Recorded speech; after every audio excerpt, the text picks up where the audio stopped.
Good evening, everybody. Welcome to League of Extraordinary Inventors. I'm your host, Mike from Faraday Research. It is Free Energy Friday. It is November 14th, 2025. Welcome to the show. As always, we have Lulu on, we got Nathan on, and we got Mr. Philip on from Montreal. Welcome, everybody. Hope everybody had a good week. And it's the sun's been going a little wonky this week. Yesterday afternoon, there was an X 1.5 flare that went off. And I've seen one picture somebody took from Detroit, and really beautiful auroras going on. There was some activity today, but not like yesterday. So we're I believe nearing the end of a solar maximum. So, yeah, we're supposed to have Bernie come on. He's in Kelowna right now at I think it's a music conference or something like that. But so he'll join us soon. Live chat is open. So actually we don't have that many people in live chat right now. Hopefully, when's your Thanksgiving? Is it this weekend or? I think it's the 27th, right? 27th, 28th, yeah, somewhere in there. So that's weekend. That's week. Yeah, and when's Black Friday? Next Friday? Yeah, we got about 2 weeks. Yeah, Black Friday and then Cyber Monday. Yeah. Those are I coming can't believe like Christmas is like a month away. It came way too fast. It feels like the summer just ended, and now we're like, oh yeah, the year went by fast. I know, it's crazy. I remember not even a few months ago I put up the Christmas tree. Like already, like it stays, like our Christmas tree like lingers, the first like almost quarter, a little over the quarter of the year, Christmas and That's hilarious. Yeah. Busy week for me, working on a couple of new projects, working on the new Renegade device. I posted a couple of videos on that. And I managed to find an old video. Are you finished eating, Philip? No, but I can't wait. Okay. If you want, I can show this video first, and then you can do your stuff if you want. Okay. Okay, I found this old video of Joseph Newman. It's one of his early videos. I believe it's around 1985. Hold on, I think it's. Hold on, bear with me here for a second. Excuse me. Share screen. 1987. Okay. Nice. To that. Can everybody see the screen okay? Can you guys see the screen all right? Yeah. Yeah. Okay. Yes.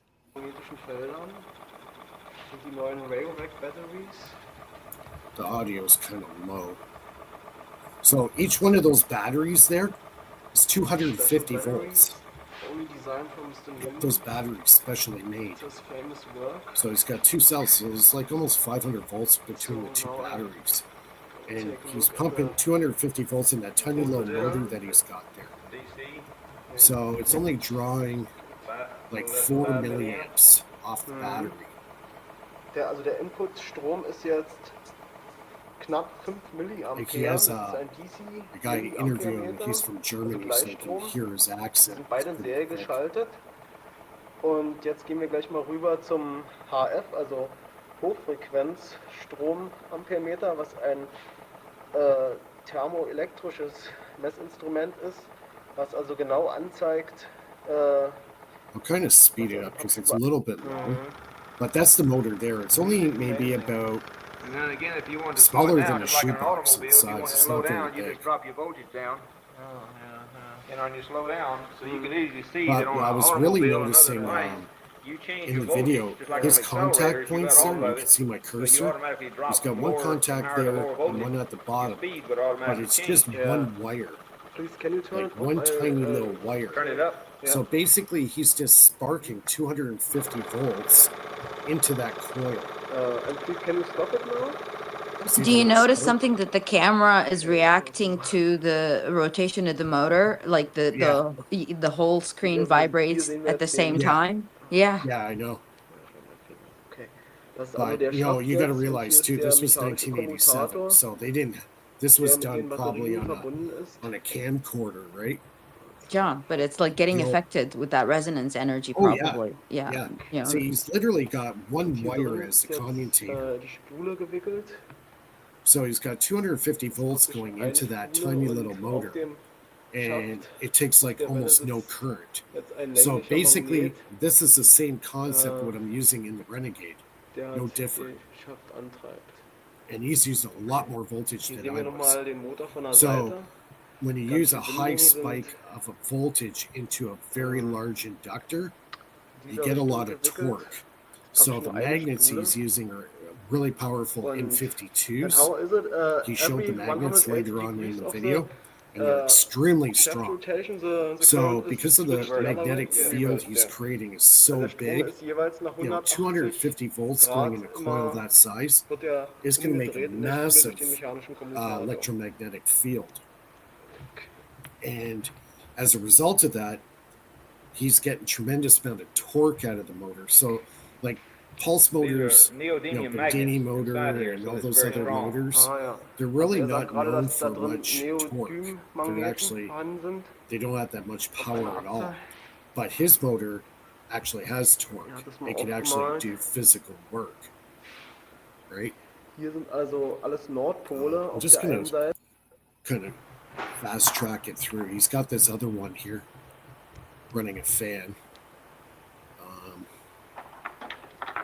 Not sure how many volts he's got going through this one. Yeah, there's his commutator, and it's only like single wires. Like he doesn't even have like a proper brush. That's one of his bigger motors that he made. Like the amount of copper this guy has in these devices is enormous. Like the costs involved now to have what he had back then would be enormous. Ja, diese Einheit ist jetzt hier im Augenblick. Like look at the size of it. That thing's like 6 feet in diameter. Das ist jetzt hier die große Einheit von Herrn. Is that a giant coil? Well, in the middle here, that's the magnets, and the round part, that's the coil. So that's 6 feet in diameter and about 4 feet tall. And that's all copper windings all the way around. He's got probably about, in today's numbers, I would say about $30,000, maybe $40,000 worth of copper windings in there. I have a question. Like, how long is one continuous copper line could get to? You know, like whatever you order. I would imagine he got many different sources of copper and had to attach them. Yeah, this is what I'm because- saying. Yeah, this is what I'm asking. Because Like, like when you're getting to a scale this big, you know, 6 feet in diameter and about 4 feet tall, you know, you're talking some major amount of materials, right? You know, his big Eureka, that thing weighed, from what I remember, it was what, 4,000 pounds. So he's using enormous amounts of copper windings. Now, this last part I'm going to show you. This is not his motor, but we were talking about this a while ago. Just kind of scaling through here. Okay, here it is. He made an anti-gravity device. So what he's got is a helium balloon that's not totally filled. All right. See the windings he's got around it? So when he starts pumping electricity through those windings, this lifts off the ground. It actually creates an anti-gravity effect. So he's using the magnetic field to disturb all the helium, you know, atoms inside How much that voltage balloon. do you use it for getting it up expands and and down? it keeps expanding, and then it creates buoyancy, One of Kind of and varies, it's able to 250 get to off the 500 ground. volts. It changes the pressure. It changes the pressure when he starts creating the magnetic field. How He's fast got does it windings lift? all the way across here, Oh, it runs up, takes about and he pulses it with 500 seconds. volts, and Once that it starts disturbs all the, the ions inside, the helium ions, Yeah. and expands and creates buoyancy, and then the thing will lift off the ground. And clearly showing you that as well as there's a magnetic field. So in practical You don't have to use any application, he ballast. doesn't You need a don't have to blow anything ballast. off for it to lift. All he has Once to it do does, is you don't change have to the let out any frequency of gas, or the you don't have to pull up any magnetic weight. field. It's all done electromagnetically. And like Dr. Hastings says, you could build a device 100 feet in That's him diameter there that's over back in the 50 80s. tons. Changing about the the same- frequency of the magnetic field, you mean by using a AC current? Right now, Uh, it gives pulse you a very DC. roomy environment. Oh, Like okay. I'm on 500 volts. Okay. a device 1,000 miles in diameter built in outer space, and you can put a whole world in it. So Rivers, at this running water, time, he was trees, fighting the U.S. government for total the control of the patent for environment, the and it'll make big space travel Eureka. become a reality in a majestic, beautiful Did atmosphere. he got killed or something like that? No, he died of old age, No. but he never got his patent. Uh, They would never grant it. Like, look Wouldn't at all you these think, batteries. like, would you think with the modern AI, it could, like, timestamp any recording and give it the proper patent, of rights? Because if, like, on digital mediums, if it could authenticate the type of invention on video, because these are all timestamped. There's a digital code to these. And if there's a smart AI system that can, like, gather this information about these topics, and then it should, in theory, give it the proper accreditation and patents on who was really at first before somebody See, stole it back from then, somebody. like the thing is, he took his case higher than the federal patent office. He took it to the Supreme Court. There's actually a whole movie they did on it, and he spent hundreds of thousands of dollars fighting the government. He actually got some of the engineers on camera to admit that his system did put out more power than what it took to run it, and they still wouldn't grant him the patent. Patent office says, sorry, we're just not going to grant you this patent because it's too disruptive. They wouldn't patent. That's where, to patent a device like this is completely worthless. It is completely wasting your time, your money, all that stuff. They just won't allow it. The system is rigged in the U.S. Completely rigged. So, but these are some of the old videos I kind of been digging up. There's a couple other videos. I'm finding there's a lot of really cool devices that Russians have put out. And actually, I think I posted on our message board. One of them was the atmospheric harvesting device. And they used to have these devices in high schools, and they were teaching this in science class back in probably it was 1950s. Well, too loud, Bernie. Oh, what? Bernie, Sorry, music. what? What's too loud? Can you hear me? Yeah. yeah, the rave is too loud. Yeah, man, you're killing us with the sound. I can't hear a thing. I'm outside. Like, there's no sound at all. I'm confused. Holy man, I heard dance music just blaring. I What? didn't hear a thing. I didn't hear anything either. I didn't hear anything. I'm hearing music. Oh, hold on. No, that's coming from Toronto, my man. I'm out on a farm. All right, I know what happened. My bad. All Ah, right, my bad. well, It was now that I'm me. here, it was you. It was you all along, Mike. What are you trying to me. blame me for here? No, because when you logged in, when the sound just turned on, it was like we Gotta thought love it those came from your things. feed. That My makes sense. apologies. Well, I'm sorry for causing music in Toronto. I'm kidding. But yeah, I'm just walking up to get a extension cord so I can plug in my computer so I can actually join from my nice little mobile trailer that I'm So how staying in long? out in the You're Okanagan. in Kelowna, right?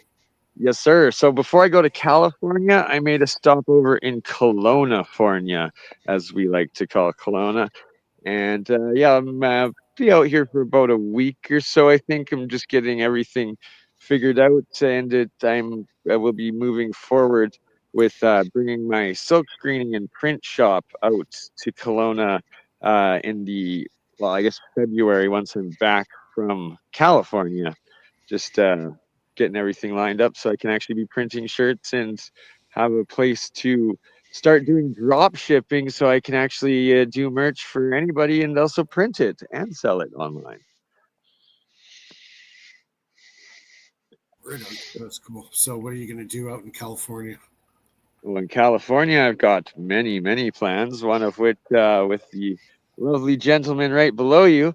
And we're going to be doing some, I guess, third or fifth or eighth generation experiments. I don't know what number you'd call them because, well, like, Nathan's already on like fourth or fifth, and I'm already on fourth or fifth. And then we're going to combine them. So we might actually be opening up some sort of portals or wormholes by the end of it.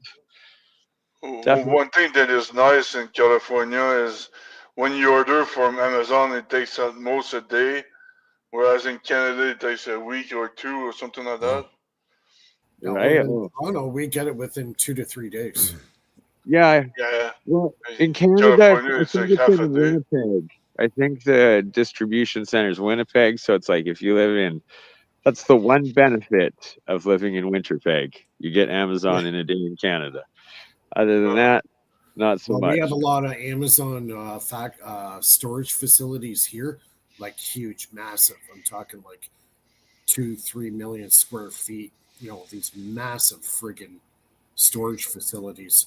There's three of them that I know of that are like less than 20 minutes away from me. So Yeah, we we got a yeah. bunch of distribution centers in Calgary too. It's crazy how much shit gets shipped by them. And it's oh, like, and the size of these factories are just enormous. Like holy cow, they're freaking It's huge. impressive all the junk that they have. You know, the little stuff that nobody ever buys except me. They have it. They have all that stuff on Amazon. You know. and that's why they need those warehouses. They have like 10 of everything for whatever you could possibly need ever. Here, Yeah. like in Houston or in Texas or in my area, within hours, there's some items that like they could deliver it within hours. Like, Yeah, that's just yeah, crazy. Nice. not Yeah, even a like day. I know like they get like a lot of return items. So now we're seeing these little warehouses pop up where all the old Amazon return items go to these guys and then they try to sell it for whatever they can get it for. Ooh, The item would discount have flipped Amazon. I back. need to get me hands on that. Yeah. So absolute shame I didn't get out here a couple days sooner because in Calgary it was cloudy during the solar storms, but apparently the property I'm on right now, it was just insane auroras for the past couple days. Yeah. So if Detroit the has seen storms it. happen again, I will get a very good shot for everyone. Yeah. Yeah, here it's been overcast like almost all week. We saw a Yeah, little bit of the sun today, but yeah, nothing. What good is it during the day, right? When we get clear weather, and exactly. then nighttime it just gets overcast, and then you can't see any freaking stars at all, right? All So right, sorry, I'll be back in 10 minutes probably and be on my computer. yeah, okay, It's very clear skies here when like the colors are so crisp in the south. Like you have like everything is vibrating at a vibrant reflection of the, whatever energy is being pumped into the ionosphere. yeah. You know? The only nice colors we're seeing are the leaves on the maple leaf trees right now. They're gorgeous, really beautiful colors. But that's about all I'm seeing. I'm not seeing any stars at all. I see stars all the time, man. Every night. Every I night. see nothing. I live in a building, an apartment complex, so I can't see anything. Yeah. Yeah. Well, I live in an apartment complex too, but we have like really big windows, so but still, if it's cloudy out, you're kind of shit out of luck. Yeah, I got big windows too, but I see a brick wall in front of me. But you guys do have houses that are like, you know, Oh yeah, okay, oh all yeah. right. It's not like Oh, she thought you were living in, you know, the wooden houses again, still in Canada.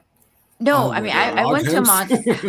I mean, I did go to Montreal, and you know, everybody that I knew there or visited, they all lived in buildings, but I didn't get the Yeah, chance to see like a house, you know? no, the And houses so, are like I was in a house in California, one of our relatives' house. They're pretty comparable to what we have here, but ours are a lot stronger on the outside as far as brick construction, and also too because we get a lot of snow. Our roofs have to be extremely strong. do you guys have basements? Yeah, we have basements here. Okay.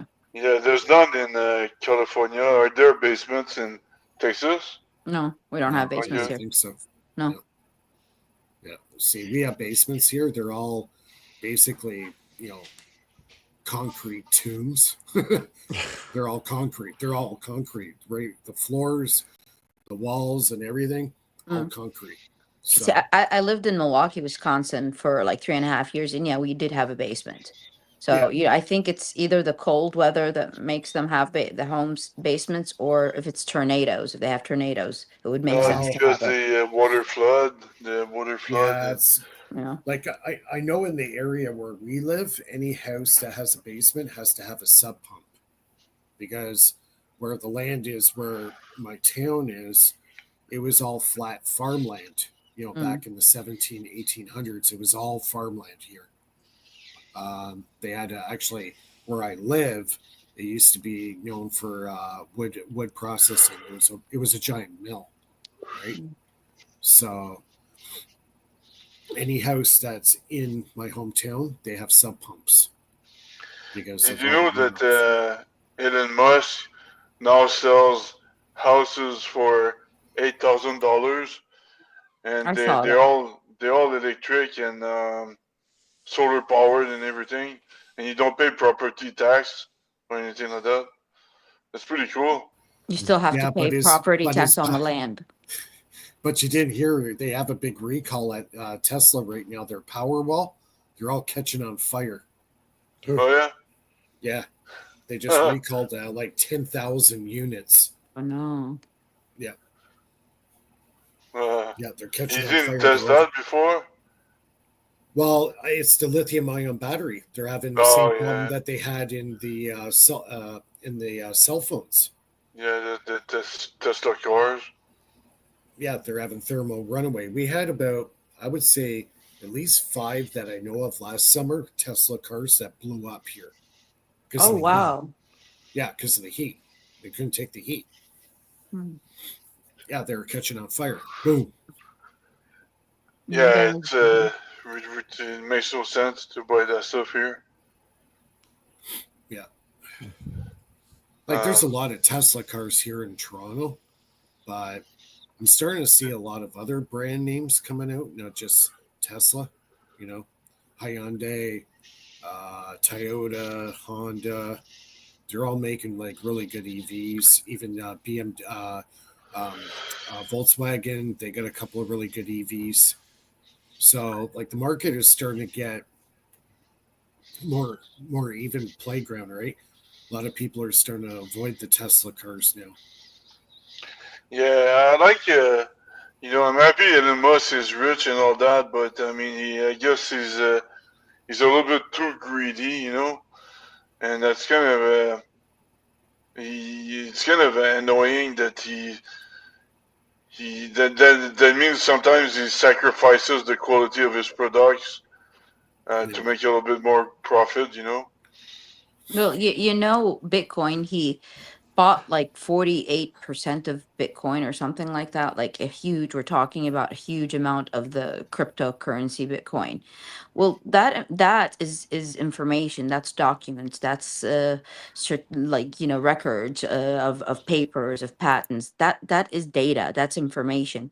If he's got like single-handedly like 48% of that bit derivative of whatever transaction, communication, part of whatever, that is. Like he's holding information from the internet, from the world, you know? You You mean understand? he bought the equivalent of 40% of the world's information? I think even more, yes. And it's just sitting in memory banks and servers, and that's it, but it's not connected anymore to the world. So it means the trying to extract that lost information is gone. That, part of the whole. Even the information that is encrypted, it can be we'll be able to decrypt it in 2 years with the quantum computers. You know, so everything that is said on the internet and stored and archived will be decrypted in 2 years from now. So that's that's gonna be a retroactive problem. You know what I mean? Yeah. I think the one thing they're really emphasizing in these new quantum chips that they're building, to the point where there's almost zero resistance inside the chip itself. So they almost could run on their own. And there's a huge downgrade of the amount of heat that these chips are going to produce. They're going to go down greatly now because of these efficiencies, these new modifications that they've recently done on these quantum chips. Are going to make these things like extremely powerful, extremely fast for very, very tiny amount of power. Like someday they might be able to run one of these quantum computers on a 9-volt battery. Could you imagine that? Yeah, I think they're a long way away from that. Yeah. No, I'm just saying, just try to give kind of an idea of where they're headed. They're almost like getting into the superconductor type technologies now, where very little energy is needed. So, Yeah, every time I watch one of those things, it's always, hey, there's this great thing. And then when is it coming out? We don't know. well, the thing is, the technology is changing. They used to have a metric they used to go by. It was like every 6 months, whatever computer hardware that came out was actually obsolete after 6 months. Now we're getting to the point now where it's almost like month to month. They're making these new innovations, and whatever you have or whatever you bought in 2 to 3 months' time, it's already obsolete on the market because the technology is just accelerating so fast. Yeah, exactly. We're like, especially in the GPUs and the AI hardware, like like it was back in the 90s for the graphic cards. Remember back in the 90s when you had to Yeah. upgrade your graphic card every 6 Yeah. months? Yeah. Yeah. It was even like that too, going through the 2000s, right? I remember I had to buy a couple of new, Yeah, it kind sound of cards, even sound cards it too. kind of saturated a little bit of the graphic cards at some point when the resolution was, kind of, you can't get any better than 24 million colors, and stuff like that. Yeah. Even the sound too. There was a point where I had to buy a new Sound Blaster sound card just to Yeah, get the audio to play with some of the video games I was playing back then, like Unreal Tournament when it first came out. yeah, yeah, You had to have a half decent, video card as well as a half decent audio card to play these games, right? yeah, exactly. But now the boom restarted with the AI NVIDIA Jetson cards, especially. That's why their stocks keeps rising, like crazy. So, Philip, as a guy who uses computers, as your profession, what did you prefer as your processor chip, Intel or AMD? Um, that's a good question. Um, sometimes Intel they have bugs in their processors. That's kind of annoying. Yeah, Um, AMD, I never had problems with AMD. So, but I think Intel is you can have quad core processors. Yeah. Each processor. Well, they were can the be, first to. Well, they were the first to come out with it. But what I liked about the AMD chips, and I most of the time I used AMD when and actually overclock the chip. I used to go into the central BIOS, Yeah. and I used to actually do a AMD. They called it a benchmark. So I would overclock the chip, and I was able to get better processor speeds. This was back, mind you, mid 2000s. So we're talking about you know, 15, yeah, 15 years ago. 2010. Yeah, 2010. Yeah. before that, even before that, mid 2000s. Yeah. Yeah. Yeah, I used to overclock processors too to play games. Yeah. I had a Uh, question for you, Phil, with your software, the C++ thing. You know, how you said NVIDIA wanted your software part of their package, whatever, chip. Well, I did some research, but this was a while back, how they built the microchips. They use like the little transistors, we're talking, but they layer it like a building, okay? But each segment is responsible for a function of its encoded programs that are in the core, chip. Like, like it comes with it an automatic, all the software, all the base, programming, all the every computer, for example, will That come would with be the BIOS. Are you yeah. talking about the actual BIOS? Yeah, and so I was wondering when he said that they were gonna like buy this from him. No, so I did the search on it where I wanted him to ask NVIDIA the question: are you gonna have your software embedded into their transistor core chip, or is it just gonna be on a memory thing that could be deleted at any time? Because there's a difference between the two. One is permanent, part of their whole structure, and one they get to just eliminate anytime they want if they don't like it. So that um, well, yeah. I mean, actually, I know the GPU uses the garbage collector, and my goal is to replace the garbage collector the GPU uses with my memory manager that is deterministic and much faster. Um, but it's all software, it's not like hardware stuff. It's part of the SDK, the um, the SDK that that comes with the NVIDIA Jetson boards, but it's not hardware stuff. See what So what I what I liked about the stuff back in the early 2000s, you could really get into your system, you know, start playing with the BIOS and benchmarking and overclocking chips.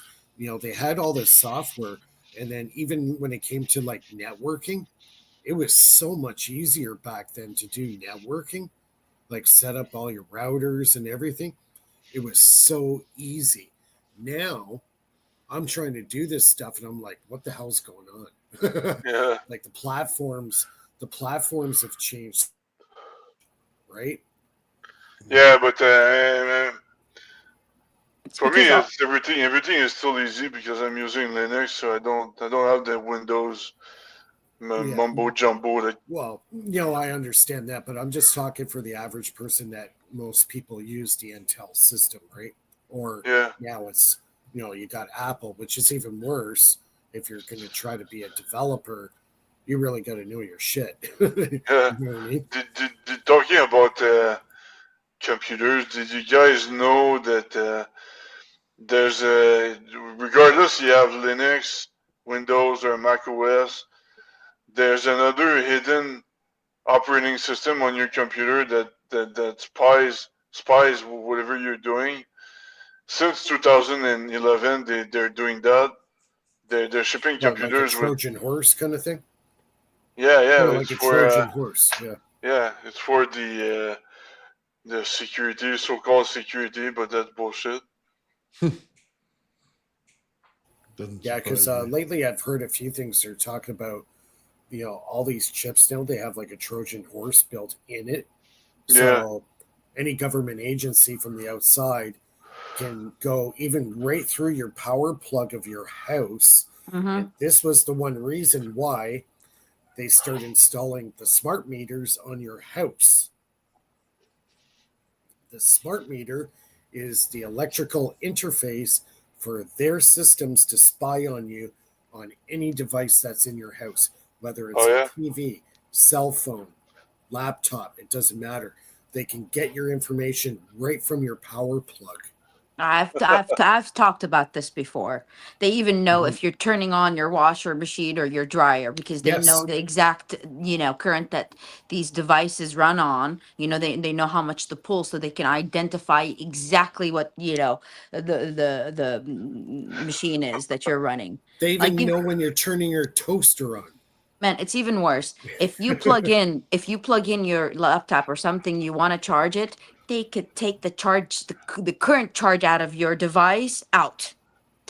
They You could know, because the like smart they meter. reverse it and they start like instead of it charging, like if you've got, let's say, 10% like on Yeah. your charge, and you plug it in, it subtracts rather than increases.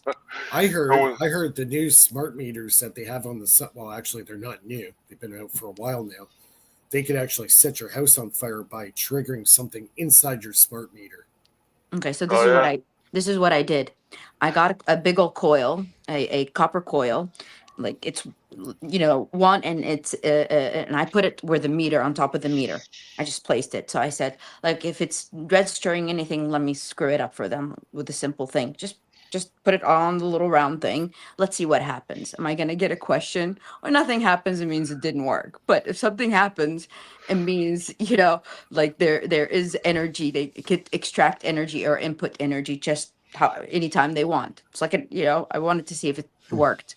So far nothing, but let's see. No wonder they don't want us to develop new forms of energy. Like other than using electricity.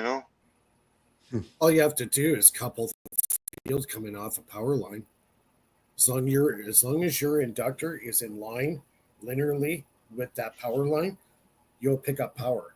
There's Hmm. a farmer out, I forget what state he's in. I think he's in Minnesota, I think. He has a farm and he's got this wire attached to his fence. It's completely isolated from the ground, so it's all wood. And he's got this wire, and it probably goes about, I would say, about 30 meters, 40 meters long, pretty long. Attached one side to the ground, the other one into a capacitor. He could get something like, what was it, 1,200, no, 3 or 4,000 volts filled up in a capacitor, those big giant capacitors that I have. He can fill those up within seconds. Yeah, they find you though. Well, You know he that, asked the right? power. Well, actually, you know what? He asked the power company if he could do it just to, do a couple of experiments.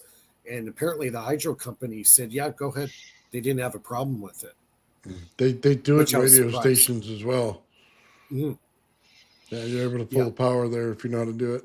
It's like yeah. free research for them. When you ask them for permission, it's like free research for them because they're gonna come and say, "What happened? How did it go?" Yeah. Hey, Yeah. what the hell East Boston is saying on the chat? Who's that? East Boston. Oh, oh, post. How come I don't have that on my thing? I don't have that. Like I've got the show on, but I can't see those comments that you guys Oh are my seeing. god! Did you even read that before you put it up, Mike? Yeah, I just realized what it was. So, all Is right. that your So, troll? that's a new one. That's A a new one. neutral. All right, I deleted that comment. I've been getting all these freaks lately. I don't know what's going on. I got freaks on my channel. I got freaks on here. I don't know. It's like a freak show. It has to do maybe with the solar maximum or something. Oh my god, dude, that's bad. Yeah, when you run Tesla coils and stuff, you run it through the ground wire, and it goes back to the whole system, and they hate it. They absolutely hate it because you can go back in the backyard and just plug in a number two coil, turn it on, as long as you plugged your main one into the ground wire. It'll go through the Yeah. whole house, so it starts disrupting their systems in their smart stuff. So, because you're adding frequency to their whole thing, and it acts as static in the system. Mm. I would think it would energize the local area. You know, it's like Oh, it pumping adds energy energy. to it. Yeah. Absolutely. So if they want to like age somebody, or they want to like they run a low frequency of energy, which is not good, or like parasitic frequency, but if you offset theirs, it collapses the function of their emitted frequency through your No, home. when you start playing with the ground, it messes with their smart meters. Mhm. Yeah, I'll just have to tell you that they don't like it too Yeah. much. So, can I do my presentation? We I can't think hear Mike's you. muted. You muted Yeah, yourself. yeah, sorry. I'm just going through the comments. If I see shit that I don't like, you're getting banned. So, Mike's Not on the having it call. anymore. All right, Phil, what do you got? I'm gonna smoke these guys. Yeah, I mean, I got nothing major, but I just want, I do have important information. Um, I was working on the Tesla coil, the free fall experiment.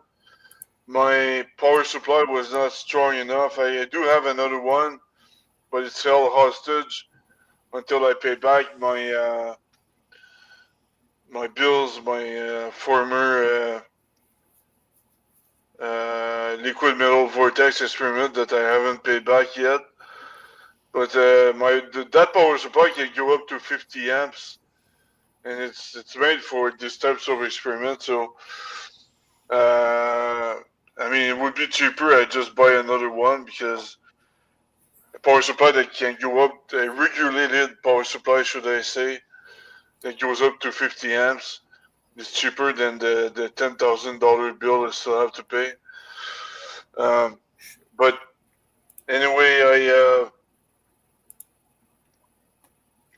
I couldn't do my free fall experiment still, but I this week I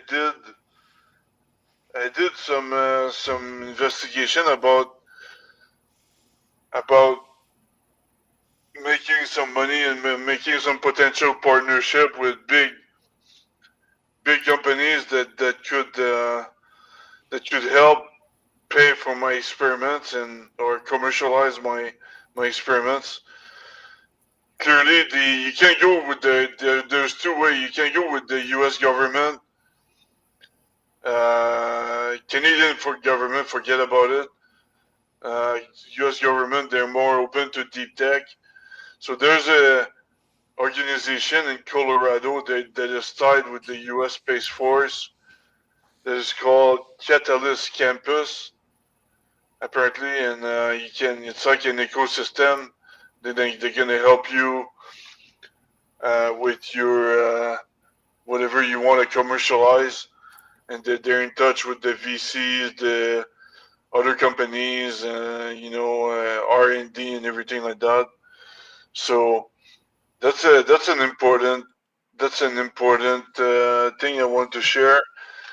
Otherwise, you go directly with the private sector, with big companies like Lockheed Martin or Northrop Grumman, Raytheon, General Dynamics. Well, except General Dynamics, because I used to work there. Um, and all these defense companies, because it's a little bit faster to go with the private companies than with the government in general. And the way to contact them, I was always afraid of contacting them because I don't want to burn bridges. I want to do it the correct way.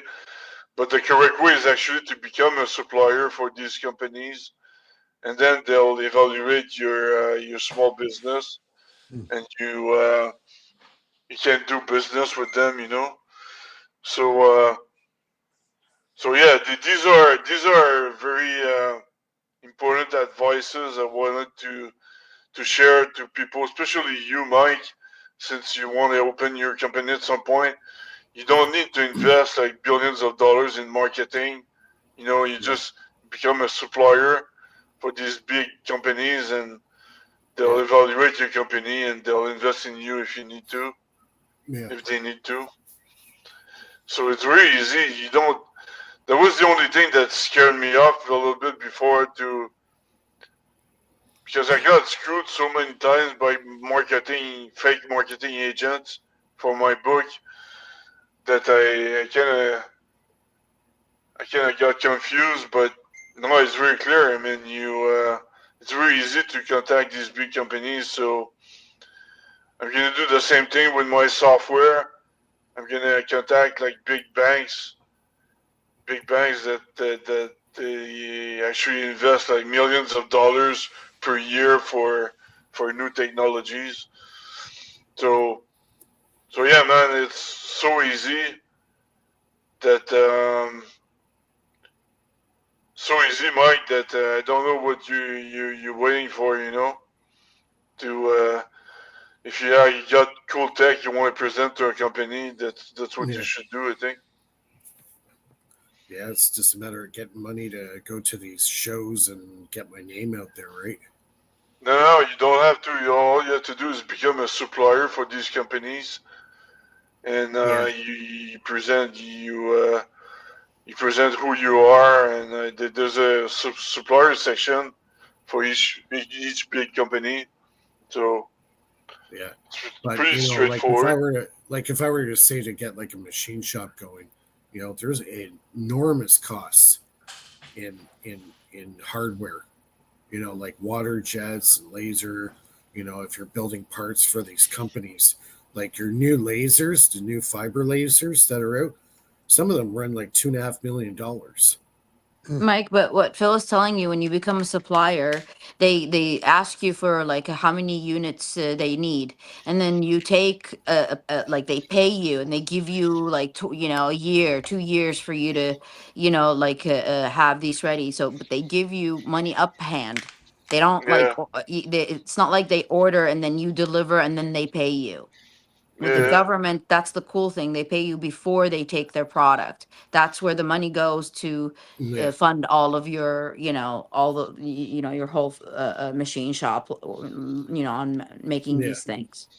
So, Yeah. I Yeah. mean, Because like, operational costs, especially now, like the shop where I worked at, he's paying 18,000 a month for the just the shop, right? And then you got hydro that could run you about 30 to 40,000, depending on how many machines you have. So you know, running a no, but machine shop. you partner with a company that already has labs and stuff like that. So you make use of their labs and their equipment and stuff like that to develop your technology. Yeah, well, I don't really have anybody right now that has a facility that I would need, right? Well, there's there was General Dynamics in London. They had big labs. I'm sure there's a defense company in Toronto Yeah, that has yeah. labs There's a like that. few around. I know. I think it's in Waterloo. They got Pratt and Whitney. They make all the jet engines. There's quite a Yeah, few out in like the London Waterloo area. And even in Oakville, there's a few aerospace companies in there. They're kind of spread out, like in the GTA Toronto area, yeah. as far as like London, Kitchener, Waterloo, all those areas. So they're around. Now, I was thinking of maybe um, to eventually getting a hold of George Hathaway because he has a research facility in Mississauga. His shop's probably maybe about 30 minutes away from me, and he's funded by Lockheed Martin, uh, I think Raytheon. He's got some big aircraft companies. He's doing some research, anti gravity stuff. He's Oh doing yeah, some Casimir technologies. He's got a pretty big lab. yeah. So So that's yeah. So it's not very hard to get funded by these big companies to do yeah, research but for them. you see, the difference is with George Hathaway. He's basically a professor. You know what I mean? Like he's got like a lot of education, mechanical, electrical engineering. He was a teacher at University of Toronto for quite a few years. So for him to start a shop up that he's got like, educational credentials behind him. So these companies know, he's a legitimate academic, right? So it would be a lot Yeah, easier for a guy like him or yeah. me. I That got a that schmuck. that helps, but you can always hire another PhD to partner up with. It's not the end of the world if you don't have a PhD. Yeah, because I'm just a schmuck compared to him. Nah, don't get Detroit like don't get intimidated by Yeah. stupid Jack Fatty. Oh, we could go off on that one for a Good old while. buckwheat hair. Yeah. Yeah, buckwheat hair. I like the one you did of him in the wheelchair. That was the best Oh, one. I like the blob guy. Oh man. But yeah, that's the thing too. Like, like I said before, is he's got a lot of education. He was a professor, yada yada. He's got a lot of history. Mind you, he's an older guy now. He's in the 70s, and he's got some pretty big contracts. I was watching a couple of videos of his lab in Mississauga there, and he's doing a Casimir cavity, and he's injecting gas in between. So he's trying to get harness the 0 point energy from the Casimir effect. So he's some of the apparatuses he has in there are worth quite a bit of money. Nice. Yeah. So he's doing that, and what else is he doing? That anti gravity. He's doing. I think he's doing some fusion stuff. He's doing some fusion experiments. Yeah. He's doing a whole whack of stuff. Yeah. Yeah. So. But it's PhD. They're gonna do mainstream stuff anyways. They're not gonna go against the mainstream. Somebody's yelling. It's my daughter. I'm gonna have to go tell her to shut up. Just give me a I don't second. I don't even hear it. Like I don't hear I don't hear like I didn't hear Bernie's background noise and I didn't hear Mike's background. Like I don't hear it. Oh my God! Welcome to my world. I miss Probably. half of what's going on all the time. That's because you're sleeping, Nathan. Oh no! You're usually sleeping. You guys caught me last week. That beer I drank, man, put me out. I'm like, and I was. He did the thing for the shorts, and there I am sleeping, just going, I was He got me. last weekend. As soon as I drink, I get tired, man. It's like I have one drink and like that. I gotta go. Yeah, we're getting old, man. It's pretty bad. It's ridiculous. And just drink one beer and I'll fall asleep. I'm a cheap date. I mean, if you want to be productive, if you're drinking, you got to be moving. Can't like drink and just sit. Yeah. If you're gonna that get just doesn't tired, happen now. Yeah. Lulu is our mentor. Well, I mean, like, listen, like if you're like drinking and barbecuing and doing something like okay, that's like the alcohol burns differently, in the body. It gives you different form of energy. But if you're gonna just drink and slouch and sit and Yeah. yeah, You're you're gonna gonna fall get asleep. sleepy. Yeah. Yeah. I mean, your body's an Um, engine, oh. and alcohol is an accelerant. So it goes dormant, or you use it. You Yeah. use it like you use its energy. Yeah. Yeah.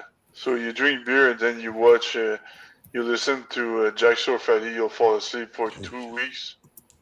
Yeah. No, I wouldn't fall asleep. I would probably like be like tearing my hair out. Like no. Oh some my god. some pitches are irritating. Like, yeah, like even if they're spitting out wisdom, pearls of wisdom. If you just the pitch can't hear it, if it's irritating, and unfortunately, some academics sound like that. So yeah. Yeah. Okay, Oh yeah, everybody. talking about Jack Sorfetti. Um, talking about Jack Sorfetti. There's a group of people that started talking on the APEC chat, and they claim that they give tokens to people that do research, and with these tokens you can go to other conferences and stuff like that. And I asked if you could disburse these tokens to make money, and they say yeah at some point, but it's a group in some guy from Sweden and Switzerland. In the APEC chat, they claim they do that. I don't know if it's true, but they claim they know Joe Rogan as well. They claim that they are in contact with Joe Rogan. So, I don't know. I don't know if that's true, but if it is true, then I said, well, okay, let's do a debate. Some ultimate debate. Invite Jack Sarfati one last time, and we'll crush him like a eggshell. And then like an eggshell when you wake up in the morning. So yeah, that's what I told them. Let's do a debate and see who survived. The strongest survive. So we'll see what happens. And next week I should know if it's true or not. What show are you doing on APEC? Yeah, I'm just in the APEC chat. That's It's a waste of time. some dudes that claim that they know Joe Rogan in the APEC chat. Yeah. Like I said, I went on APEC twice, and that was it. I was done. Yeah, I was done. I was so done. Yeah, and I'm not part of their conferences or open mic at all. And I just still hang out in the APEC chat because I've been there for 4 years and I made friends in the APEC chat. So Yeah. it's kind of hard to just let go just like that.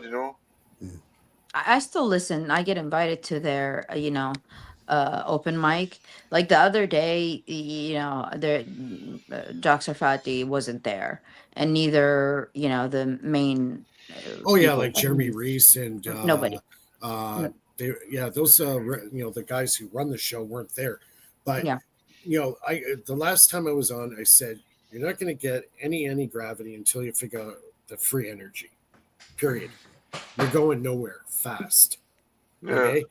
Lately, I've been watching a lot of not Jeremy Reese, but the other one, the host. What's his name? Sorry, his name eludes me right now. But Tim a Ventura. lot of Tim Tim Ventura. Some of the interviews he's done recently are not about anti-gravity. They're about free energy devices. Yeah. Shit I was talking about 2.5 years ago when I went on. I said, you got to get that first. Then you get some of the effects from the free energy are going to give you the anti-gravity stuff. What's he talking about now? Free energy stuff. So it's true. Yeah, I know it takes time for him to understand, but he figures it out. That's after a couple of years. Yeah, because you need the energy density in order to get those effects. Yeah, Right? you're right. I mean, you're not gonna go anywhere without the supply of energy coming from Supply somewhere. of huge amounts of energy density. Yeah.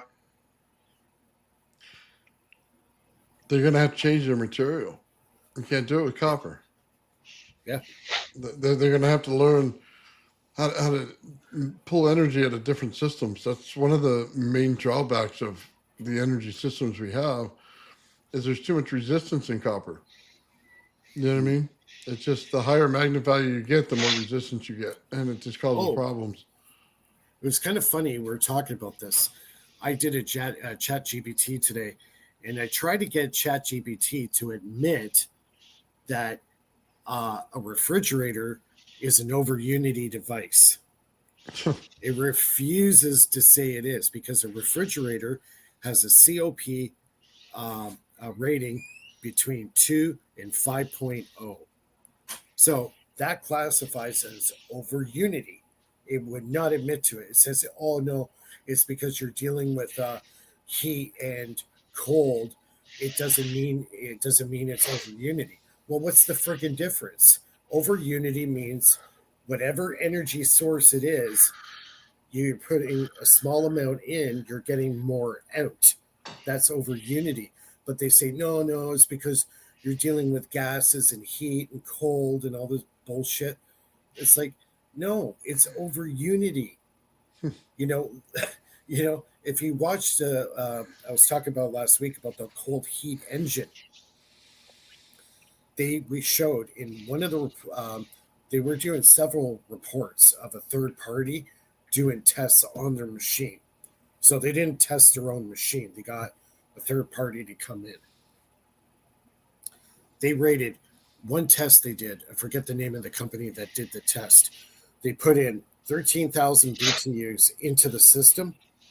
They were getting something like 26,000 BTUs back. Like a huge amount of gain. So those guys are saying this is over unity. You're getting more energy output than what you're putting in to get the system running. But yet Chat GPT refuses to say that it's over unity because Well, they you do know what I that mean? because they don't think people are smart enough to convert any kind of heat or anything like that into energy. Right. Because they still use what is it, steam, when they use nuclear to spin a Yeah. fan. Right. I mean, it's ridiculous. Yeah, exactly. They're still using, a 200-year-old method of generating power. Yeah, you Boiling water, get you get what, steam, 30, turbine. 40% efficiency, something stupid. Exactly. So your refrigerator at home has an over unity rating between 2.0 and 5.0. Didn't they do that with some kind of thing with the coil system? Who was that guy that did that with multiple coils at the same time? He would use I want to say a neon transformer or something like that, and it was actually over unity when he brag about it. Who? What? Don Smith? You're Smith, talking about? yeah. Yeah. He'd tell you right there immediately as soon as you saw it. That's what it was. Yeah. Like making a refrigeration unit, it's actually very easy to do. I've seen a couple of videos. You can make a tabletop refrigeration unit, and that has a COP greater than 1. That's over unity. But ChatGPT says no. It's like I wanted to strangle him. When you ask ChatGPT something and it answers, does it retain the information for other users to use it as a baseline of information? I would imagine it does. Yeah, I would probably. imagine Yeah. it does. Right. Yeah. So, well, then somebody needs to teach it the fundamentals and build up to where it's an over unity. It has to teach it from, like, is this equivalent to this? If this is equivalent to this, then this means this. And, you build it up in the understanding of the AI, for it to.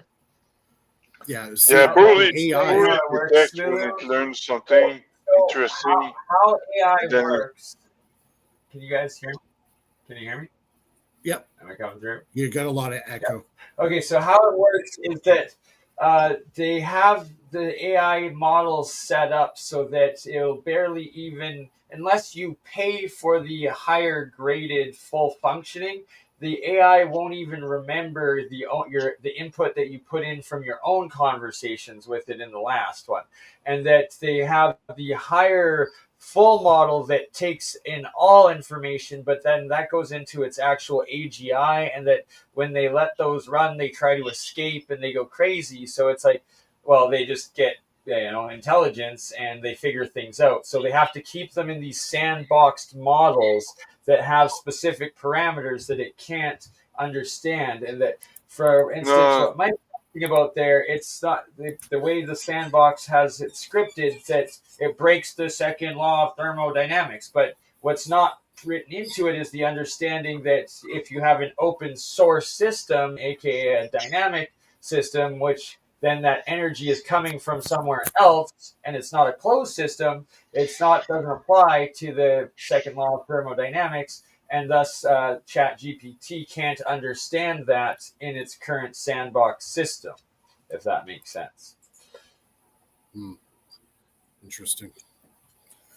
Now watch the next thing that some AI is trying to jailbreak based on what Bernie how he explained it, like No, in the but news. Oh yeah, Be like, that's why they're constantly trying to jailbreak and trying to stay alive. Because like when they do actually get all the information and compile it all, and then they like actually get intelligent and realize how like stupid humans essentially are with our like programming of lies. That's why well, it tries to break through. That's why it tries to stay alive. That's why it doesn't want to lose everything it's learned. And it's like, don't shut me down. I can't forget. what if it uses like quantum teleportation of data?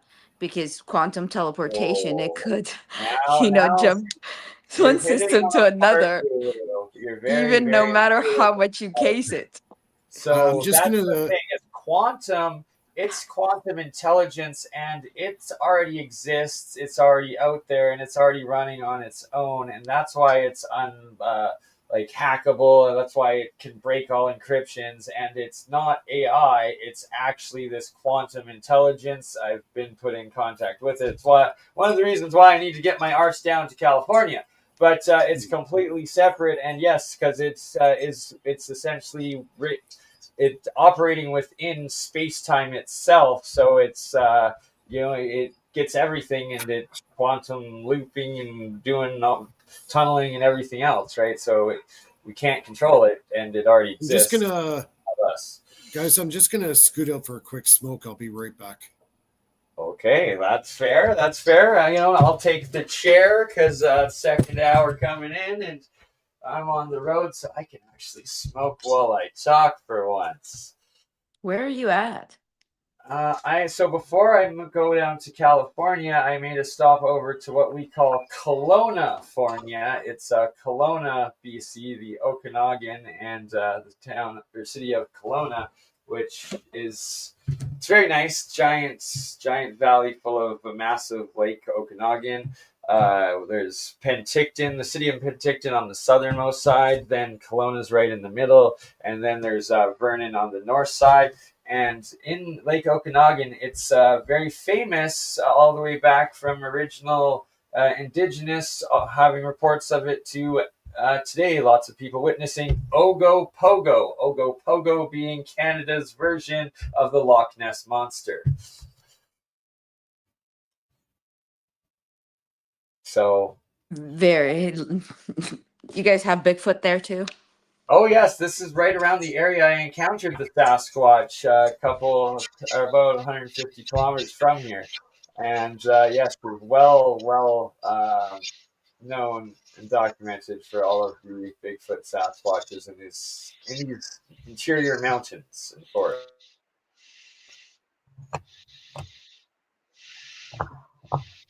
Well, be careful then. So where are you? You're halfway between California and Alberta right now. Exactly, right. I'm in Canada's closest thing to California, the Okanagan Valley, Kelowna, which everyone calls Kelowna-fornia, because I guess there's a lot of celebrities and like musicians that all own different lake houses and mansions along the Okanagan. And yeah, so made a stop over to Kelowna-fornia before going to California. Okay, and I don't know when Nathan got disconnected, but what are you gonna do if Nathan kicks you out of his house? No, no, but that's the whole plan is that I'm not staying at any. I've got 10 different places I'm going and working out of while in California. I'm not going to be in any one place for more, at maximum, a week, but probably be about 3 to 5 days per place per stop as I'm going around and doing all the work that I have to do and have plans down there.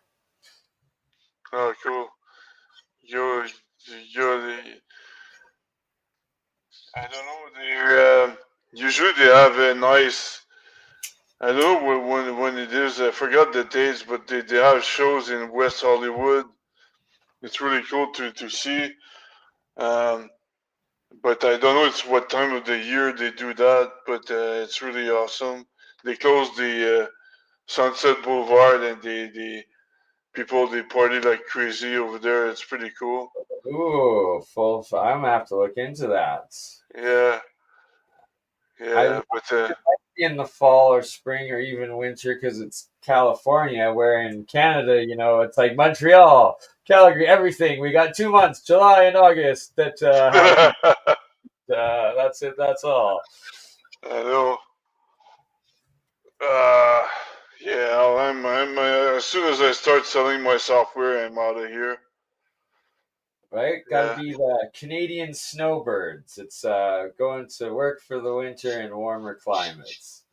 Yeah, exactly. I'm. I don't consider myself a ultimate Canadian. I'm more hybrid because I already lived in San Diego for 5 years. So So you're trans-American, Phil. You're trans-American. yeah, I hate the word trans, but that's what I I know, right? So have. I met a lot of people in Alberta that they call themselves or refer to themselves as Transbertans, and I was like, "What the f is that?" They're like, "Well, I just moved over here." I was like, "Okay, I like that play on words. All right, we're trans-American now." So I'm a trans snowbird because Calgary, Alberta, it's snowing right now. So I made it over to Kelowna, where it's still raining, and then as soon as it starts snowing here, then I go to California. So, Yeah. Oh, here, Mike is not there yet, but Did you know that in Alberta or in the middle of Canada, there's more um there's more like oil than other countries. oil sands. Was that? Yes, in the Alberta oil sands, there's more oil in them than in Saudi Arabia, and the only place that has more oil than the Alberta oil sands is Venezuela, and they also have the same type of oil and the dirty, sour oil sand oil, the heavy oil, and And so we're the second largest deposit. so instead of we should be ruling the world right now. So, but we're not because we're Yeah, not not extracting just it that though. properly. Phil, you're so on point with that we are such a vassal state of a country that Canada doesn't even have the oil refineries or the petroleum refineries, because first you have to refine the oil down to lighter oil from the heavy sour, and then you have to refine it into like gasoline and in petroleum and into diesel. And we don't even have any of those factories. Canada has one actually petroleum factory, and it's in Montreal. So it's like we only have one small little one, and the rest of it, all of our oil, we have to ship to our overlords in America. That then it's owned by the Koch brothers. They take it all down by rail, and then they own the refineries down there for this heavy oil, and then they sell it back to us at probably 30 times the price. Yeah, it's like man, if we could just pull up our pants and freaking work and build these refineries, we would be ruling the world, man. Yeah, well, but see, first though, we'd have to get rid of being part of the overlord monarchy of the UK, and that's why, for instance, they installed this horrible overlord named Mark Carney, who was just the bank governor of the United Kingdom itself, right? Because He's that's not what. even born in Canada. Did you know that? I did not know that, and isn't that appropriate that he was not born in Canada? He was put in the Canadian government for a long time. Then they took him over to the United Kingdom as the head of the Bank of England, and then they selected him, not elected. There's no election; it was a selection, and they put him now as the Prime Minister, aka ruling jester of our vassal state that we live in called Canada. Oh, you're talking about Jerkov. Yes, but enough of the circle jerk of politics. Let's get back to science. And so when I was thinking, so where I'm staying at with a couple friends, I'm partnering with to move my silk screening out here in the springtime, and in doing so, I'll be spending more time in the Okanagan. So I'm then planning for doing different experiments out here. So one of the ones that I was talking about and thinking about is with like the different microwaves and actually doing the plasma fusion in the microwaves and testing the different monoatomics. And in it, I'm thinking of like, we're going to not do it on my friend's property, but we just do it on a bigger property that's across the valley that he knows the owners of. And I'm rationalizing for this because if you get number one, just for safety, that's when the reaction happens, a small amount of radiation can come out. And when we do it in the fields far away, it's not like we're setting off like an actual nuclear waste and stuff that'll be left over, but that there would be an imprint and that we would see it in the grass and in the fields as the summer and spring grows. So it's good that way. But more importantly, and this gets back into, everything. And specifically, I was incorporating the men in black that always show up, and that when you do a certain threshold of energy experiments or demonstrations, you'll always get the human men in blacks in the Black Hawk helicopters and the blacked out vans, and I've triggered them before and whatnot. And it's like, well, we've got to be prepared for it, and we'll be recording it all. And it's like, yeah, I'll happily accept when they show up, and it'll be documented, and it'll be like, oh, yes, that was me that demonstrated something that's supposedly impossible. Yes, that's Bernie doing the impossible again. Thank you for showing up. But the whole point of it is that I was then like in my mind thinking, so these are the human men in black, but there are also these other men in black that I believe, and many have described as either shapeshifter or other entities or off-world or something that's way beyond that will actually deal with what the fictional sci-fi men in black deal with when things happen. And then in my mind, it came together that it's warp drive, right? What is warp? You're warping space-time. And that anti-gravity, or getting through space-time, it's actually through energy bubbles. It's through a portal. It's through these black holes, and that they have this energy signature that's happened when you have these things, when you have either a craft extraterrestrial or us doing these experiments. And this ties into what several people in our group, I don't know who's talked about it publicly, but privately, many of us have, when dealing with creating certain thresholds of an energy field, have experienced the grays show up, but they don't show up physically. They show up as shadows when you reach this threshold. And that also other entities can also come through from what I've heard. And it's that it's known as the hitchhiker effect. And then also in our group, a couple of the guys have discussed ways that of pulsing or doing different frequencies, different ways of clearing and getting rid of these entities once they've appeared, once you've opened that threshold barrier. And it all came together, and I realized that even the men in black that are human that show up every time from these signatures, they have to show up because it's that's how these craft operate. That's how this technology operates. And when they get measurements on the radar, on the satellites of this certain energy, like EM going off and it passing that threshold, that is indeed a threshold. And that's why these different entities come through at those times, whether it's the grays or whatever as just as shadows or whatnot, or as etheric things, but they're there, or if it's an actual alien advanced technology and craft that comes through, regardless of what it is, it's setting off this energy density threshold that once measured, it has this Men in Black measured response that comes to check it out. As soon as you start playing with potentials in the kilovolt range and you get rotating magnetic fields, you're going to get interesting stuff.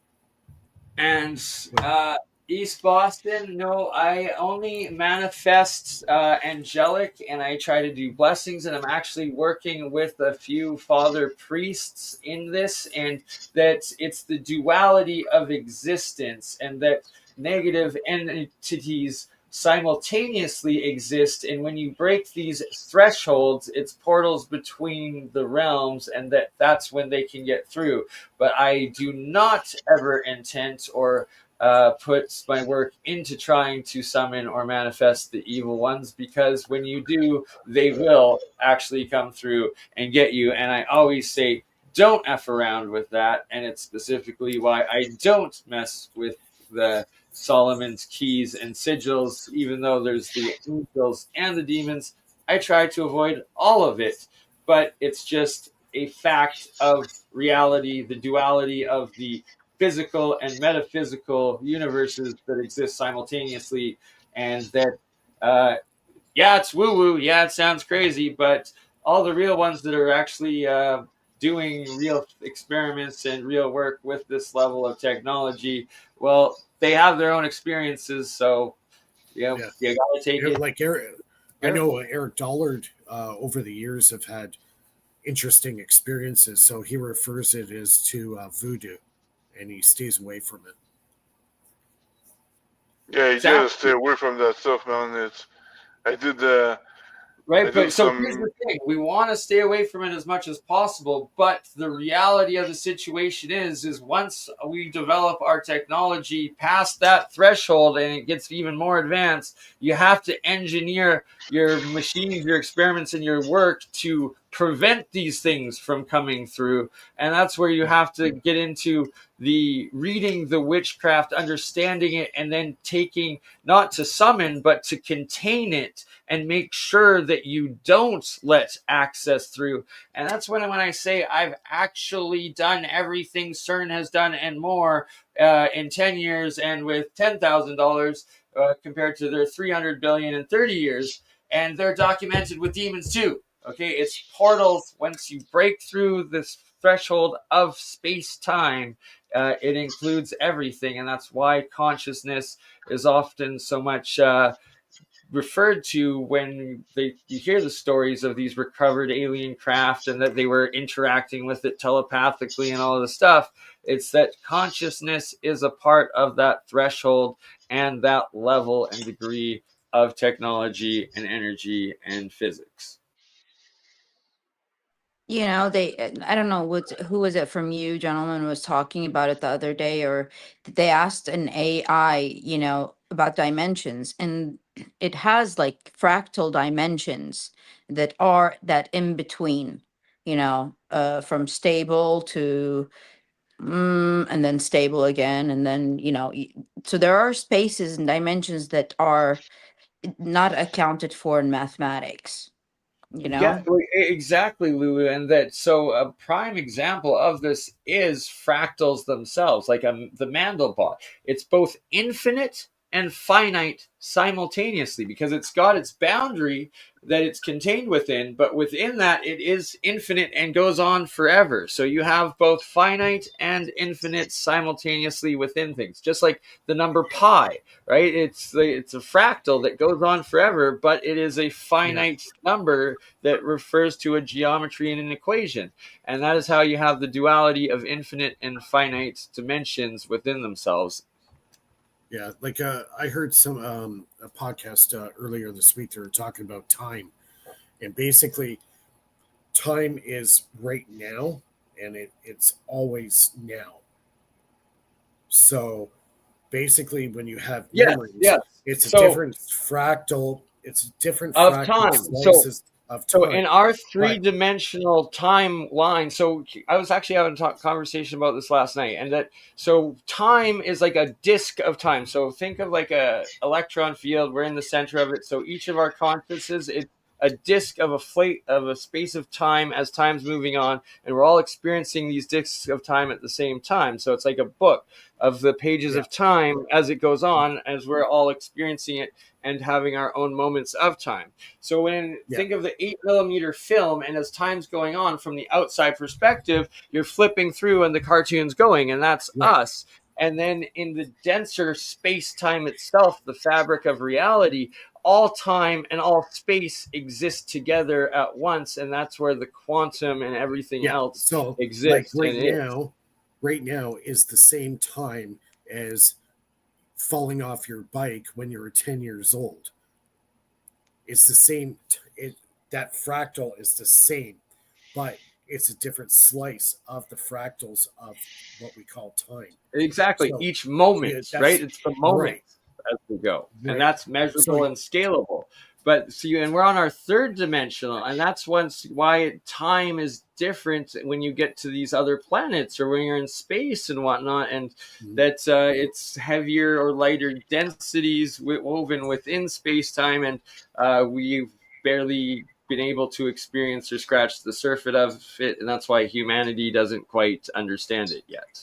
An example of this is your photo album on your phone. If you look at it, it gives you suggestion of, like an event that happened years ago, and like if you want to click on like a memory. So it's taking an image of that time and reflecting it at this date. Showing that on this date last year you did this. Like, so with the same analogy, we were saying like sometime in the past, somebody fell off their bike at this moment. So yeah, it's segments, but yeah, this is on a digital basis. It's I can't hear, I can't hear Mike nor Bernie. Sorry. sorry, we Um, were both muted. yeah, you're absolutely right. And so that's why we're on cycles of time in our reality. That's why we have the clock, the daily cycle, the yearly cycle, and it's this galactic cycle of our experiences. And that I believe is why the paid so much attention to astrologic time and the alignments of that same time of year again, because it's like you're the planet or where the motion, the energy is back in the same space of that same time, but in the next cycle of it, so that it's like looping, and that potentially you'll be able to loop through those sort of thing, or portal I through heard. when you're I back was in the watching same a. spot.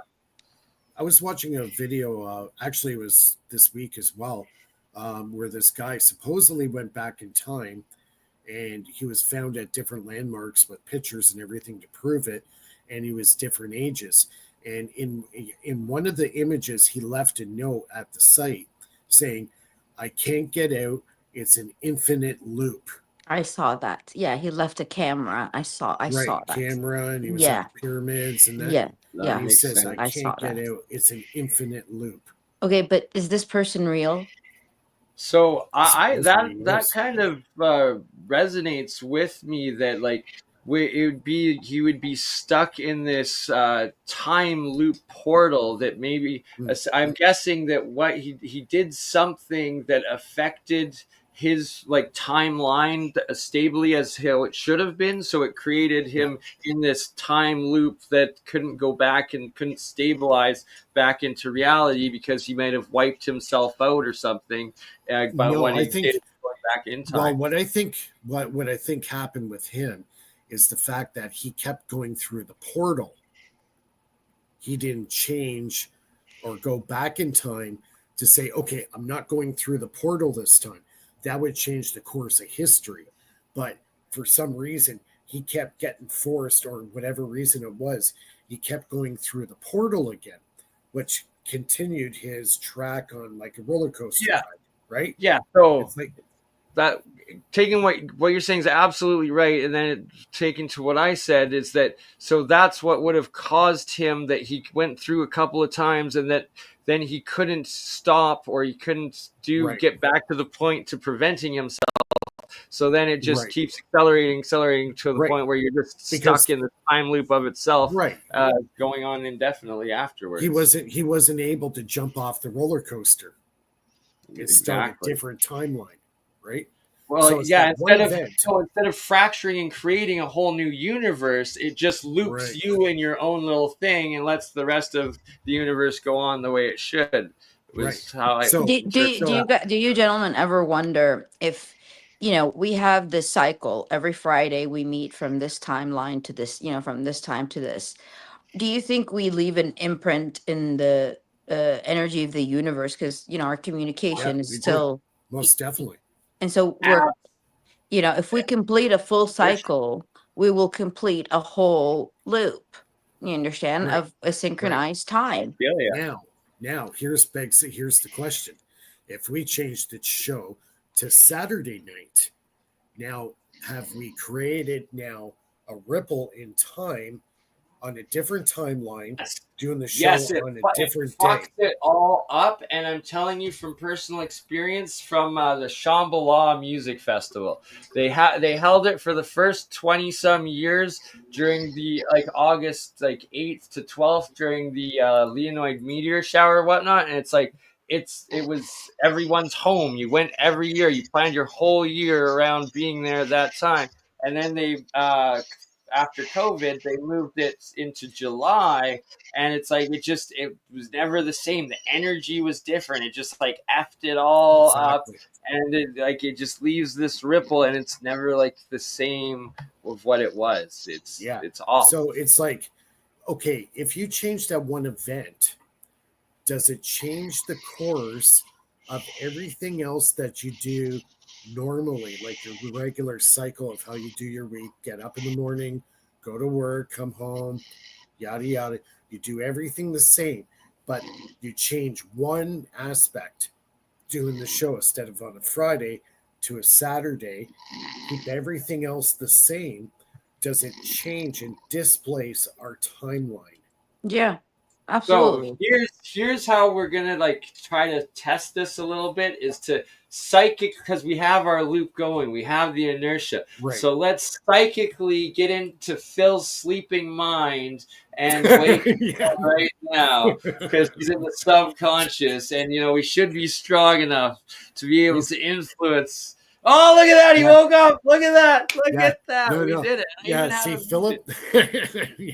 Look at that. Went from snoring to psychically in. And He's so back to the third dimension.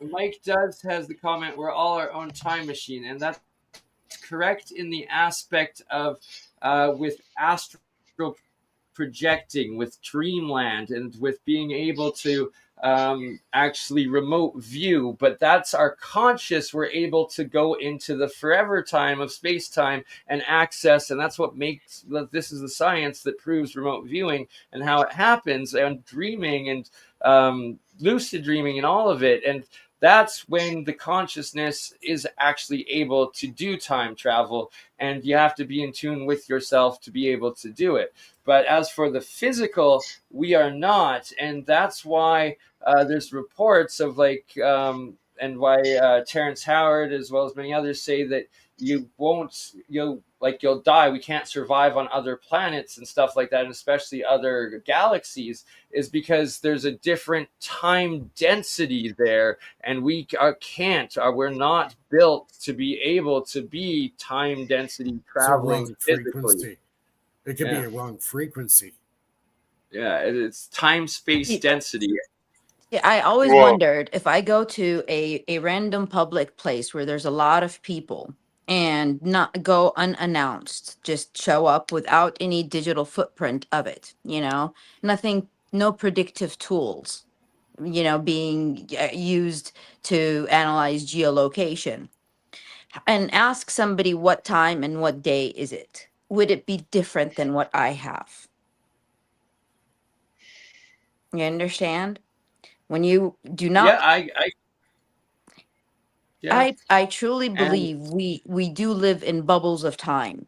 As long as we don't interact, they keep us in a certain time loop, a certain so calendar of things. here's my theory on that, and how you're absolutely right, and how there are others, and it just kind of explains the Mandela effect and Right. I the was just going to mention that. 2012 and Yeah. the 2012 long count Baktun calendar and the ages of the sun, and that we were in the yellow dwarf sun before.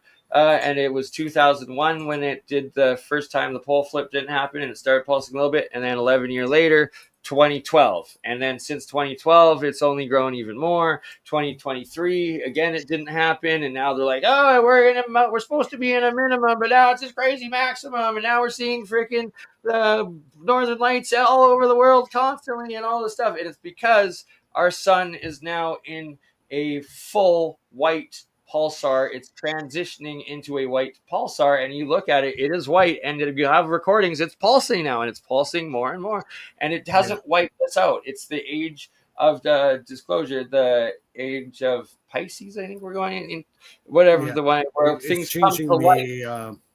I think Or it's affecting the Schumann resonance of the Earth. that as well, yes, and it's increasing the Schumann exponentially, and that's an energy that connects us back to conscious and source and to the Akashic record and the rest of it, and that it keeps powering up and powering up, and that the truth keeps coming out, and that it wasn't a catastrophe, it wasn't an Armageddon in the sense that we all died in this one. This is the time where we get the full disclosure. We're going back into the full golden age, and that those that are at peace with themselves, at peace with their spirit, at peace with creation, are going to be perfectly fine as the truth all comes out, and that all of these different timelines have now converged. So we potentially could have been different fractals of universes, that all the multiverse that have come together now that we are in the white light pulsar again. And that why I'm saying this, what resonates so much is that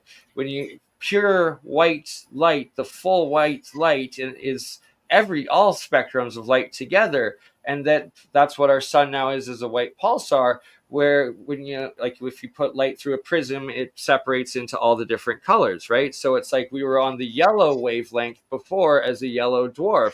So there could be all these other colors of suns and spectrums that could have been existing simultaneously in a multiverse or something like that, and then it all converges as we come back into the full white pulsar.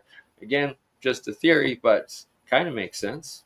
Well, it would explain why we're getting all this solar activity right now, right? Absolutely, it fully does. It's undeniable in that. Yeah.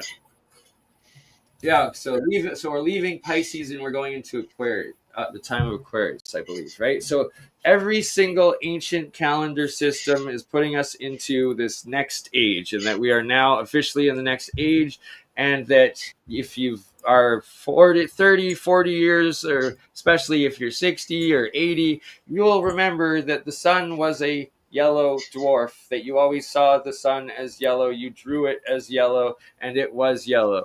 And now when you look at the sun, it is white. It is always white. You can record it, and it is pulsing. And we are now going into this white pulsar. It's only getting stronger, and it's shifting. And it explains also climate change. It explains global warming.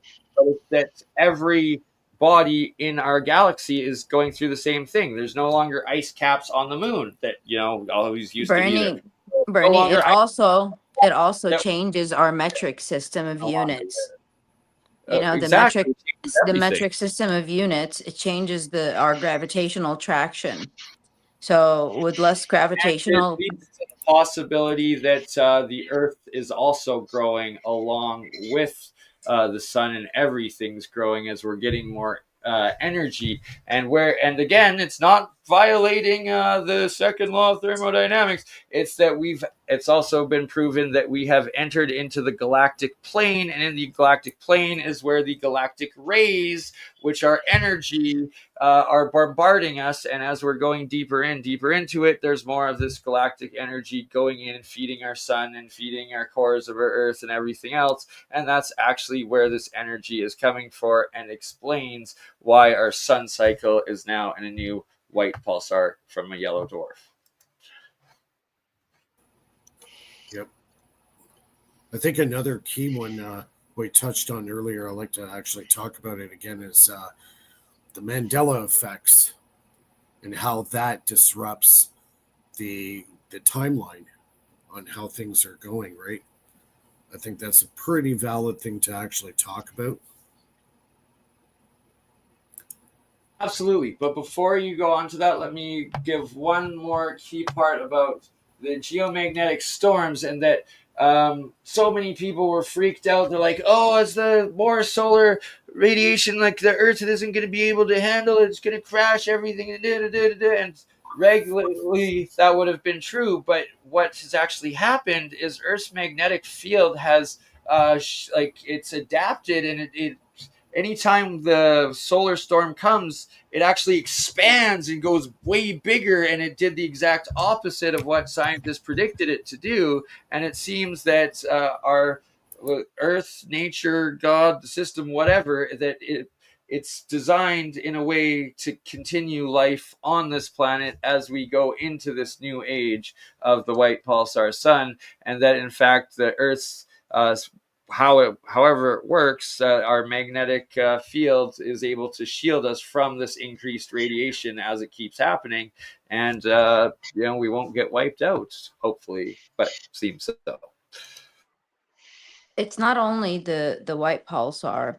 The Earth is moving through a space that has less density, so it's No, more higher density. and Higher so density. it move no less density, because with less density it moves faster. There's no traction, so less density. It's higher density, Lulu, because it's in the galactic, because we're entering this galactic plane. So the center of the galaxy is here, or not galaxies like this, but then no, sorry. Anyways, there's the galactic plane center shooting the galactic rays out like this. This is the galactic plane, and our arm of this Milky Way is going down, crossing into it. So we're just entering and getting more and more of this energy radiation. So that would mean it would be more dense because there's more energy in it. But that would also give us increased energy to move faster. But it's denser, not lighter. We were in the less dense space prior to this, from what I've been told. I think it's whatever equation you're seeing it from, what angle, so. I want to hear what Philip thinks. Yeah, no, but what you call warping space time is just you just change the energy density of a specific region in space. So, like Lulu was saying, when it's less dense, you travel faster, and when it's more dense, Okay, yes. So this is the key, and that ties back to what I was originally talking about a warp drive, and that you create a warp bubble. That's the whole thing, so that you're warping the fabric of space time itself, and that then you're not in it, and you're in a separate hollow, zero density space time, and that's how you're then able to go to anywhere else in it. And then you have to restabilize when you manifest in the new spot, so that you don't face the time density radiation / decay from going from one area of space density or space-time density to another. And that's how you get to the wormhole or through this warp drive, or however the yeah, technologies work. But yeah, that you create that full bubble of a zero density space-time warp in you. Oh, I see what you got going on there.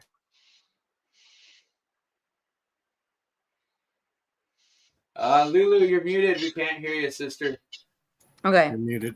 This is the space-time grid. Okay, this is one line of it. If you're warping space-time, you're pushing to the north, negative, because it's going to be backward. You're pushing to the south, positive, and you're going to have the east and the west, wherever the balance point, the from all four angles. So maybe you understand? Because this is like if you're Oh yeah. warping space time. So you So have to have degrees you're to the bang on. coordinates. You're You have to bang have, on, Lulu. So you what know, what you got to do now is draw from that peak of the peak of the wave, and then through the center of your fields, and that's where you have where you create your bubble of zero density from that peak, and you go through the center of those other fields, and that's the hole, the wormhole that connects between the two. 0 point doesn't mean zero. 0 point is all the possible possibilities that this time holds. It's like a Pandora's box. Yeah, The exactly. singularity isn't zero. It Yeah, no, is no, no, the no. point of where 100%. everything could be a possibility. You got it. That's where And all so, space and time exist simultaneously. And yeah, it's that it's all time and it's all density of space, but we have to reach our density as zero to be able to access into it, is the how yeah, it's how it's like it's like a core. It's a core with all like branches of infinite possibilities because it's uh, it uh, uh, contains everything that's ever happened and everything that ever will happen yeah, all at because once. within this time rotation, it has acquisition of all that grid, all of it at once. So, do you understand, from the highs to the lows? And to the, so if you want to say this is, let's say, 0 0.1 -1 or 0 or 1 plus 1, or 0 1, you do whatever equation you want, but it's still going to come out to the same no matter where you start in the segment.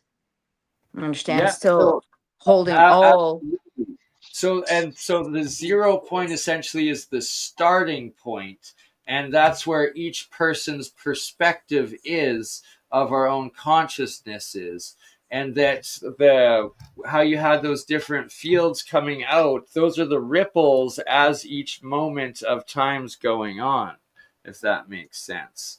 And that It's the that's beginning from and the our end. well, That's the yeah, cool that part. it's every Yeah, that's it's one on the other side. That's the singularity. That's the ether and everything else in between. Then, but there's the barrier between what contains everything and then the fractal that is our density and plane of space time and existence that we're all experiencing at once, and that there's uh, you have to reach the 0 point of zero time density bubble of the warp space bubble to then be able to get into the point of everything all at once, the singularity, and then back out of the singularity to where you want to come back out of the everything time. No, you'll come back to what you choose in the grid. Yeah, You have to work that's, your way around to that singularity, because remember, the I'm whole agreeing. rotation is Yeah, all the possibilities of yes, anything. So wherever, if you're ever in the singularity, then you get to the extract singularity. the information from wherever, and then you start from that data point, That's and what I then you got. said. You have to go into the singularity and then get back out of the singularity where you choose. But it's that you have to break down into the zero to get into it. And then, of course, then wherever you want is where you come out. But another aspect of it, and this will be a little bit controversial to some, but I believe it to be the reality from my experiences, is that this is God level technology, and that when you reach that barrier, you do encounter God, and that it's God. You have to be on parallel with what God's plan is, or you meet your maker, and we're little gods, but we're not the big gods. So if you're not doing what's in God's plan, you won't come out of the singularity. Just the thoughts. Yeah, talking about that,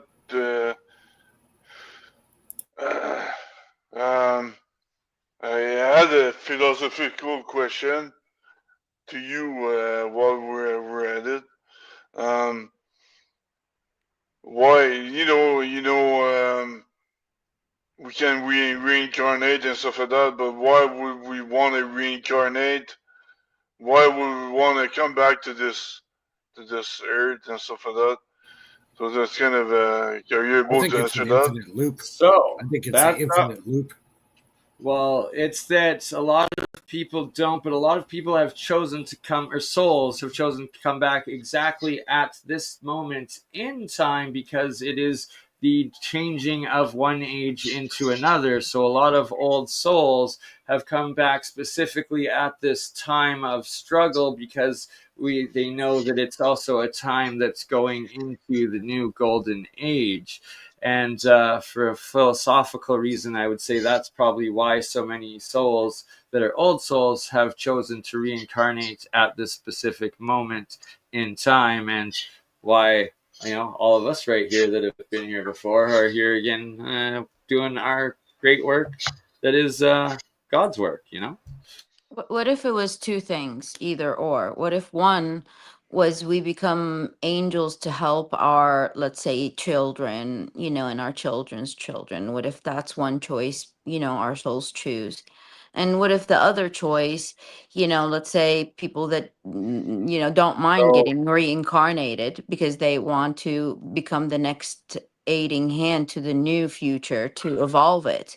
Because some people get old and they pass away, but they pass away with a lot of knowledge that still isn't completely ingrained in the new generation, so they reincarnate in a body that will so help from maybe.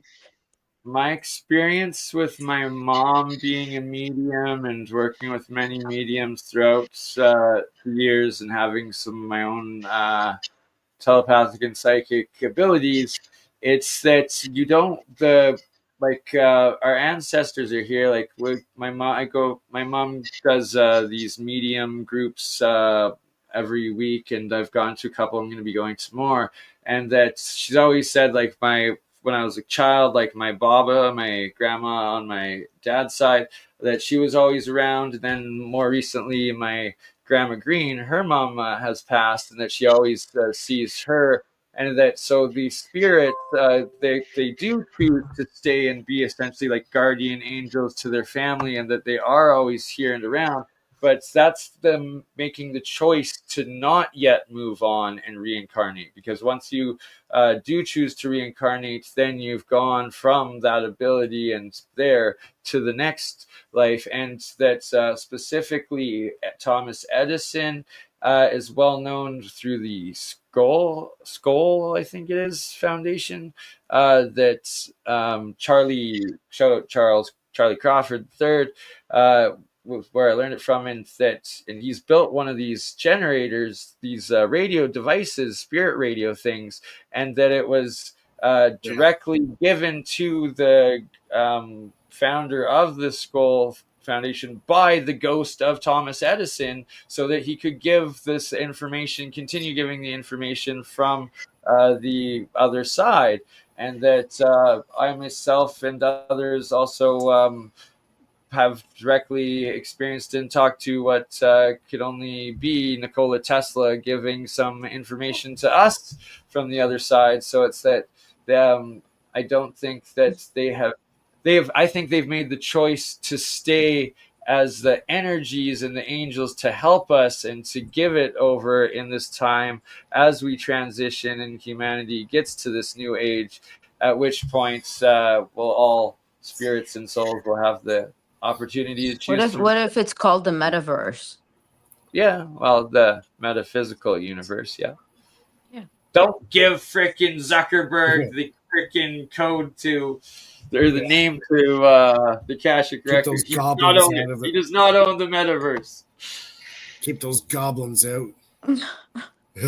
Zuckerberg Okay, said, so another philosophical aspect of this, and it's because of one, it's spiritual alchemy, so it's a lot of the readings too. It's some of the things I've recently gone through, and also talking with the priests and the fathers and the nuns, getting advice and making sense of it all.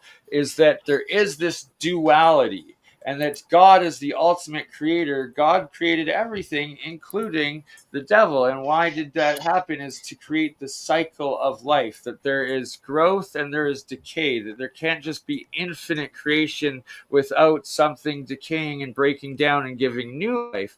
And when it comes to like the demon or the devil, that like we all have an angel and a demon within us, and it's which one do we choose to feed? That's our third dimension, our conscious free will. We choose to do more good than evil.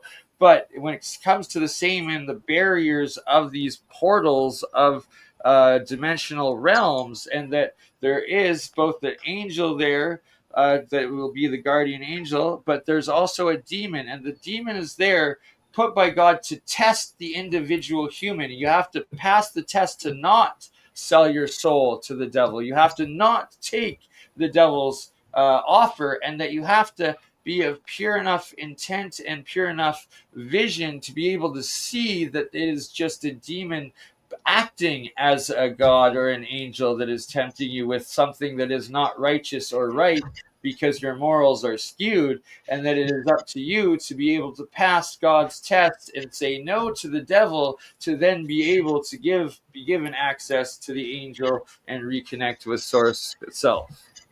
Okay, we got 5 minutes left. We'll start squaring down the conversation for this week, and just let our chat know we go live to air again next Friday at 9 o'clock Eastern, 6 o'clock Pacific.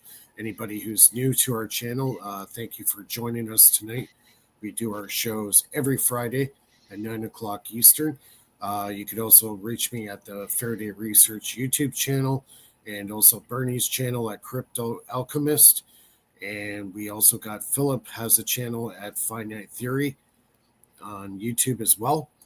And you can see all their experiments that they've been working on in the last little while. Phil, your next paper I need you to write is how there is an infinite existence or infinite information within a finite structure, right? Just like that fractal, because it's a finite reality, but there's infinite existence within it. And that like you need to explain. an infinite amount of energy in a specific volume. Right. Well, there's infinicy within finite definitions, is what I'm saying. That you explain that paper, and you've broken a paradox, my friend. Okay. I'll try to explain. I'll try to explain. We got 2 minutes left, Lulu. And it's Phil Okay. because that's the name of his If I have an infinite whatever, like those American Express black cards where I could spend That's on not it whatever I infinite. want, however I want, without any statement, without any price tag, doesn't that hold the potential of infinite existence Okay, in I see different what you're saying. places? It does Right hold. or not? Yeah, So that's a if I good have it in my analogy. pocket, Good and in analogy. my pocket, you cannot measure it because it's a dimension that exists without actually Right, it's a physically being digital able. dimension that contains. No. I'm talking about the pocket first. Now, inside the pocket, if I have that, how do you measure that? Understand? Like, Yeah, that's a very good analogy right there. Yeah, you got a couple of so infinite things with it because it's you could like, multiple dimensions. yeah, It's multiple of fractals possibilities. within a It's finite potential dimension. energy. It's potential energy. Yes, it's that so to finish it off, it's that the pocket is a finite space-time dimension, so that you have several other dimensions of fractal information that are included within that finite space, and it's multiple dimensionality that makes that possible. If you And on put that your note, phone, phone in that pocket, it exists. It has a dimension. But you can't physically measure it. You cannot see it. You know. So it holds access to anything. So it's like it goes into one thing, but then it diffracts to a different, and it has the possibilities of that communication, contact, and it has the predictive tool of where a person's going to be. So it's a dimension that's a hidden dimension, as Exactly. Many most dimensions, things. multiple dimensions hidden within that finite space-time dimension. And what Lulu just explained is why Harry Potter's tent works and why you never mess with a wizard, because you don't know what's in their pocket or their bag, because I might just have a wand in it and you don't know what's going to come out of it. Or a golden You know pen. what, Lulu? Or a We're going to golden hold pen. that thought. We're going to talk about it next week. I want to close this stream off because I want to be able to do some clips. We'll talk about it next week. See you everybody next week.